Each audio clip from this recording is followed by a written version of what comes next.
this is for you. Kasi kamakailan nga lamang, parang hindi naniniwala si Val sa mga ghost month na yan. Ano, hindi na masyado pinag-usapan ngayong buwan ng Agosto. Kasi pinakita niya, nagkaroon ng mga parang 3 beses ko yatang nakita sa kanyang social media accounts, ang pagpo-post niya ng mga literato showing the development na nanggaganap sa pinagagawa niyang kanyang dream house. Ang tingin nga namin parang probinsya kung hindi dito yan sa may parte ng Antipolo. Basta ang lugar kasi makikita mo may mga mountain ranges Tapos ang view talagang alam mo yon, very green. Tapos parang nakita ko na yun nung ginawa yung kay Catherine Bernardo at saka yung kina Kim Chiu, sino pa ba, nakita ko ng mga bahay talaga na parang nasa bundok sila. So this time, it was Bel Mariano's turn to at least naman i-share niya kahit sa mga pictures yung development nga ng pinagagawa niyang bahay na hindi lang basta bahay to, malaki to na nagpapakita lamang. Ako nag-conclude akong bigla na sabi ko, ang ganda ng paraan ng pag-handle ng finances ni Bel. Kasi let's admit it, among the young stars ngayon, isa si Bel sa pinakamasasabi mong pinaka-bankable. Bankable in terms of ang kanyang mga projects ay top rating, yung mga ginagawa niyang shows ay talaga namang sinusuportahan, sinusubaybayan. So kahit in fact siguro yung talent fee niya ngayon ay medyo kumpara nung nagsisimula siya ay mas lumaki. Plus the fact na maganda talaga siguro yung pag-handle ng finances ng family niya, especially ng mother or ng father, kung sino man yung namamahala. Kasi talaga nakikita mo yung bunga ng pinagsusikapan ng bata.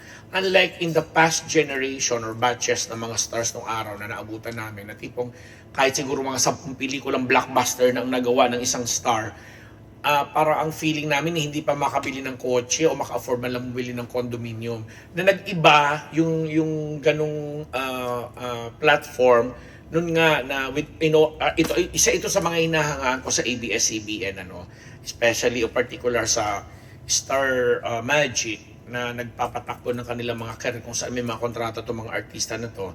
During the time kasi ni Star Builder si Direk Johnny Manahan, talagang in-incorporate niya sa mga kontrata ng bawat pinapipirma nilang mga stars na kailangan merong portion sa talent fee nila na hindi nila pwedeng galawin at nakalagay sa trust fund or sa bank na syempre ang nakakaalam yung management at saka yung mga parents, yung family ng artist. At kunwari, binayaran ng 1 million itong isang artist, sabihin na lang natin merong around 300,000 na nakasubi na agad na hindi mo pwedeng galawin. Yun ang kondisyon Or else, maaano yung kontrata mo for as long as nakakontrata ka sa ganun. Ang ganda nung mga ganung naging hindi man reglamento o regulasyon nung nagpapirma ng kontrata. Kasi nga in the past, nakitaan natin yung mga previous natin, mga big stars, yung iba naging superstar pa. Classic example na nga dyan, ang ating Nora Honor na si superstar. Nora Honor na talaga namang nung panahon, ang dami-dami naging milyonaryo, super milyonaryo nung time niya, pero in the yet siya mismo, yun, alam mo, walang matinong bahay, walang sariling property na itatawag ganito, ganyan na. Hindi naman natin sinasabing naging bulagsak or what, but siguro nga yung pag-handle ng finances ay hindi naayos. But this time, nakaka-proud panuurin or tingnan, maging role model kasi at her age, mga nasa early 20s pa lang naman itong si Bel Mariano, isipin mo nakapagpundar na siya. Ang ganda ng pinasok siguro or pag-handle niya na. Dahil nakita natin doon sa pinopost niya na kailan lang, this year lang yata na groundbreaking yun Nakita namin pa yung mga post niya na nag-groundbreaking sila. Tapos this time nakikita mo na tayo na at may makikita ka ng itsura na masasabi mo, wow, ang ganda at malaki itong pinagagawa niyang bahay para sa kanya at sa kanyang pamilya. So pagpapakita na talagang nag-iisip. Kaya hindi nakakapanghinayang suportahan ang isang Bel Mariano na very recent nga, yun nga, nagkaroon sila ng exposure sa LA, nagkaroon ng concert ang ASAP.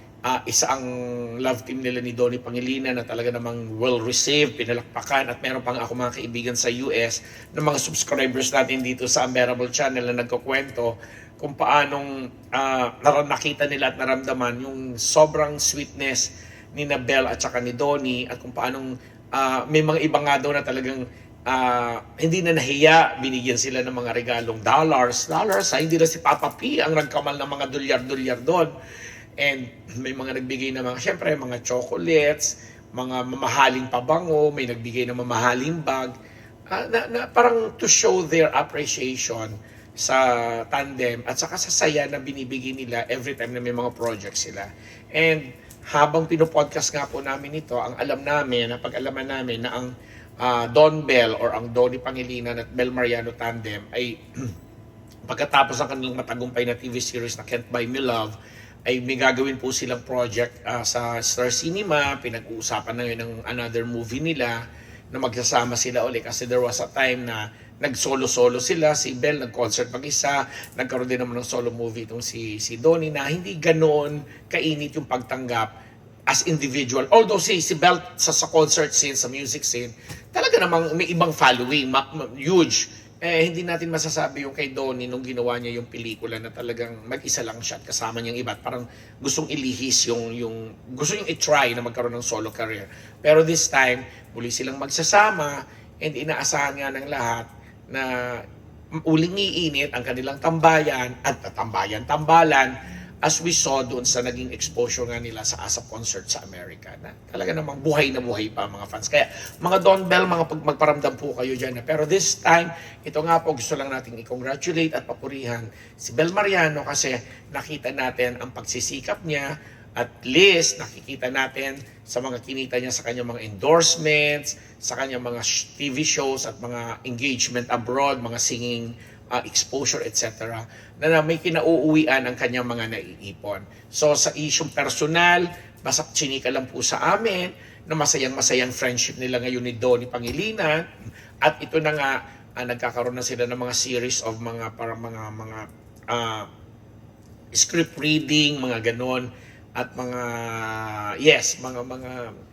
photoshoot para sa niluluto na ngayon na tambalan nila sa movie. Hindi pa lang sigurado kung ano yung title, wala pang working title itong pinag-uusapan, pero may project po sila na iaalay sa atin very soon kasi parang na-inspire uli sila na-inspire uli ang mga nasa likod ng production kasi nga po sa naging tagumpay ng Josh Lia comeback na Unhappy For You ni na Joshua Garcia at saka Julia Barreto. Kaya yung mga nakasunod na mga love teams, kagaya nga nito ni Mathony, ni Marisa at saka ni Anthony Jennings at saka ito nga si Donnie at saka si Belle ay sabi ng mga nasa production is napakagaan na bigyan ng puhunanan, kumbaga, mag-i-invest kami diyan kasi alam namin may may sariling hukbo ng mga manonood na hindi sila iiwanan. And on that note, huwag niyo rin po kami basta iiwanan. Ako ang inyong lingkod,